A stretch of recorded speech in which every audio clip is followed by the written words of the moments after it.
Programang ito ay rated SPG, striktong patnubay at gabay ng magulang ang kailangan. Sa pagtakas ni Ramon laban kay Lalucio ay agad nahahanapin ni Ramon ang anak niyang si Tanggol dahil kailangan nilang magsanib puwersa para sa muling paglakas ulit ng kanilang hanay laban sa kanilang mga kaaway.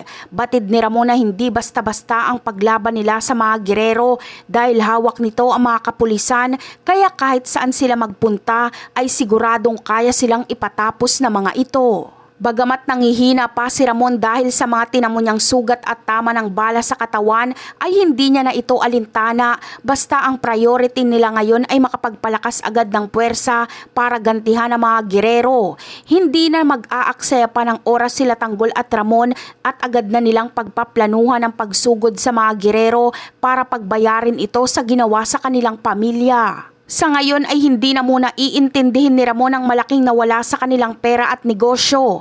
Ang kailangan niyang asikasuhin ngayon ay ang magkaroon agad ng malawak na impluwensya para muling makabangon sa pagpapabagsak na ginawa sa kanila ng mga gerero.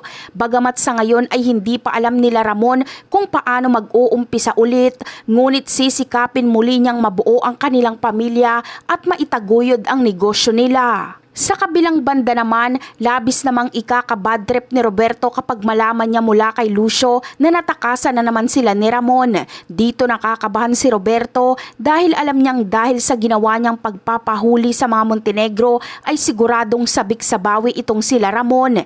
Kilala niya si Ramon kung paano ito gumanti at alam niyang hindi lang simpleng ganti ang gagawin nito sa kanila kundi uubusin talaga sila ng mga ito. Sa tingin nyo, magtatagumpay nga ba sila Ramon at Tanggol sa paghihiganti nila sa mga gerero? Dito na nga ba magtatapos ang buhay ng pamilya Gerero? Malamang pag magkataon ay tuluyan ng si Tanggol ang hihirangin na mayor sa Maynila dahil mawawala na si Roberto at ang mayabang na si Miguelito. At yan ang aabangan natin. Bye!